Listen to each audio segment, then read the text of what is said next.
समाज में रह के कुछ बातों का ध्यान रखना चाहिए। भाई चाहे कितने भी बड़ा दुश्मन क्यों न हो, लेकिन उससे अपने पेट की बात कभी छिपाए ना। पत्नी चाहे कितनी भी प्यारी क्यों न हो, उसे अपने पेट की बात कभी बताए ना। और जैसे ही इतने शब्द सुने तो पहले तो भाई पैर दबाए रही थी, पैर दबाए वो तो छोड़ दे, कूद के दूर बैठी, बोले हमें क्या मालूम तुम्हारे पेट में ऐसी ऐसी बातें भरी है। देखियो पे बाली बच्चा हम तो फांसी लगाए और कुछ ना करें। बोले तुम तो नाराज हो गई, तुम जिस बात को पूछ रही ना बड़े आदमी की बात है, और बड़े आदमी की बात ना खाएं बने ना गाय बने ना मोहबाएं बने, वो किसी तरह से बनती नहीं है। बोले हम का उस ना कहें, तुम हमें बताए कि देखो हमारी आदत ही ना हजार बार कोई बात करें तो हमें बताए, ज्यादा पीछे पड़ गई। शत्राजित कहते देखो हमें ऐसा लगता है हमने कन्हैया को मड़ मांगने से नहीं दी तो उन्होंने मेरे भाई को मार दिया, वो मड़ ले ली, लेकिन तुम काउस कहियो ना। वे बोली जी तो बहुत बुरो बहु, हम काउस ना कहें, तुम चुपचाप सो जाओ, हम बिल्कुल काउस ना कहें। उन्हें तो सुलाए दे, उन्हें नींद ही ना, पूरी रात करवट ही बंद तो हो गए। कब सवेरो होए, सवेरो ना हो पाओ तासे पहले ही घड़ा उठाओ, कुआ पे पहुंच गई अकेली ठाड़ी ठाड़ी चिल्ला रही लो। मोहल्ला वहीं पता ना कब तक सोती रहा थी, अब कोई पानी भरवे ना आया। और तब तक उनकी एक पड़ोसन रहे सामने पहुंची, बोली बहन क्या बात है, आ तो तू बड़ी जल्दी पानी भरवे चली आई। बोले हम तुम्हें क्या बताएं, जब से प्रसन्न गए हैं उनकी याद में हमारे पति भी भोजन नहीं करते,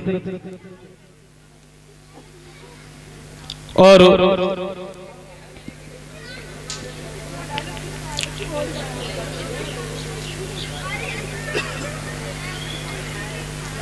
समझाया है। वो बोली वो चले कहां गए, उनका कोई पता नहीं लगा, चले कहां गए।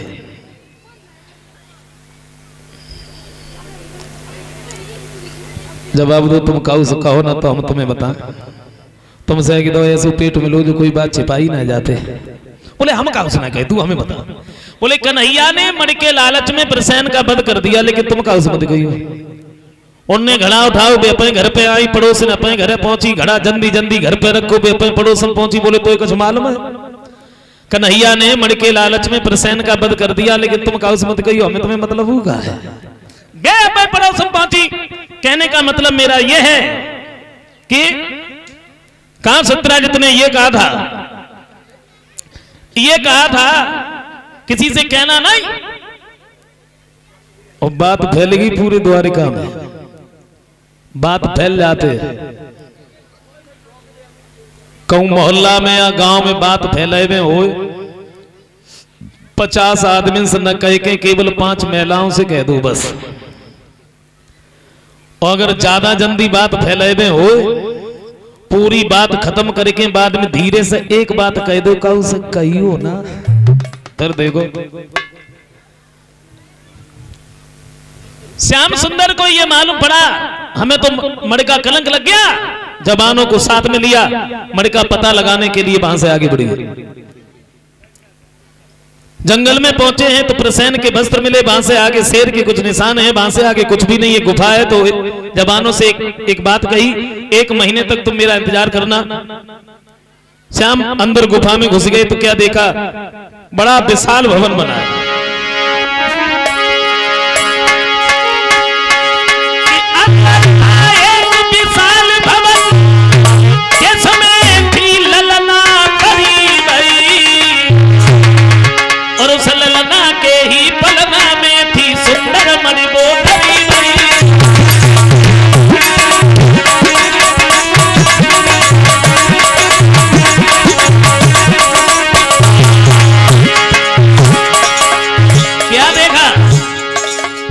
अंदर बड़ा विशाल भवन बना, पालने में लड़की लेती है।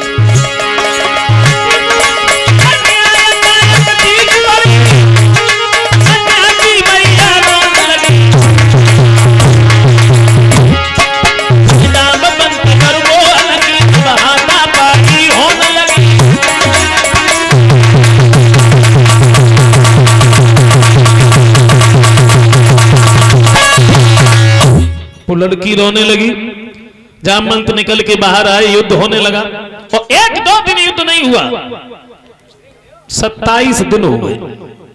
28वें दिन कन्हैया ने जामवंत के घूसा दिया, बेहोश हो गए। होश आया तो चरणों पर गिर पड़े, प्रभु बड़े दिन का इंतजार करवाया। भाई थे जामवंत त्रेता वाले। श्री राम ने जब लंका पर विजय प्राप्त की, घर की तरफ जा रहे थे तो पूछ लिया, किसी के अरमान अधूरे तो नहीं रहे? किसी ने नजर नीचे से ऊपर नहीं उठाई और जामवंत कहने लगे, क्या बताएं प्रभु, हमारे तो भुजाओं की अभी खुजली नहीं मिटी।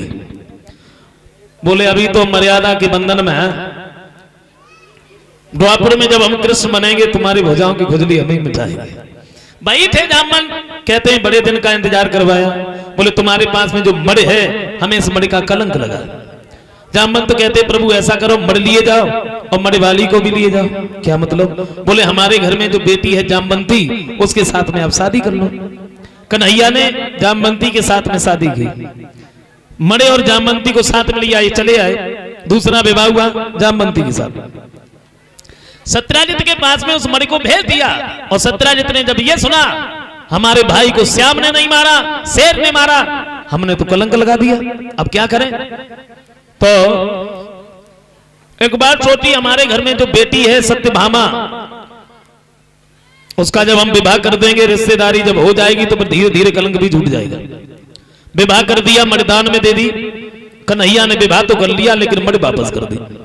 तीसरा विवाह हुआ सत्यभामा के साथ। एक बार श्याम सुंदर अर्जुन को साथ में लेकर के ये यमुना के किनारे गए हैं तो क्या देखा है, बड़ी सुंदर लड़की बैठी है। कन्हैया ने पूछ लिया तुम्हारा नाम क्या है? कि देखन में सुंदर गोरी हो और यादत की गोरी बारी।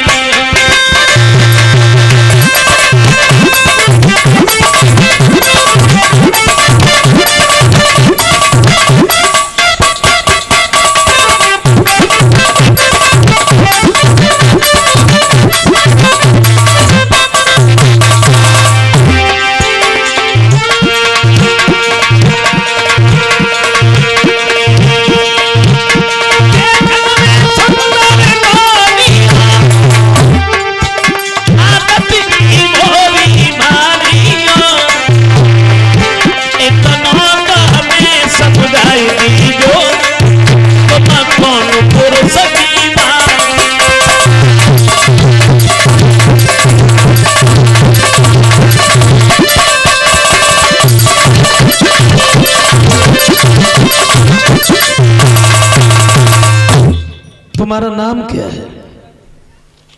तुम यहाँ क्यों बैठी हो? का मेरा नाम कालिंदी है और मैं सूर्य की लड़की हूं। मेरे पिता ने हमसे यह कहा कि तुम्हारे पति यमुना के किनारे मिलेंगे, सो आप मिल गए। अब बताओ हम यहीं रहे?